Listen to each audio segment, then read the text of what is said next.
So hello mga ka-dreamers, this is the ribs. Habit mga ka-dreamers, so this is ribs, pork. Mura siya humba style pero Spanish ni siya. Kabantay mo ng mga Spanish ko ang naghagkay mga oil no. Pero kini nga mga oil sa iyaha ra gina di ka na gina sa meat. Wala ko gi-add nga oil. So kanang nagdasalasa diha ang color. Again, iyaha ra ng oil di ka na sa meat. Yeah. The more colorful ang imong pagkaon, the more siya nga daghang sustansya. So lami siya. Siya carrot na to siya sweet potato.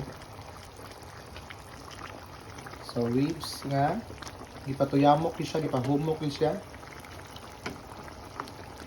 Actually lain na to ako ang version sa lutoon nga mura siyang humba type nga Mexican food.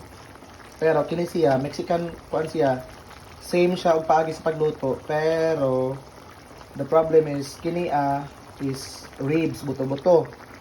Ang katong usa kay katong usa is kuan siya tambok ug unod.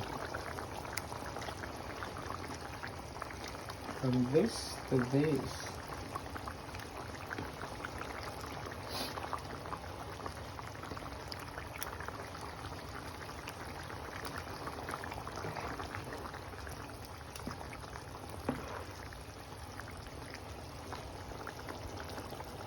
Kontilawan.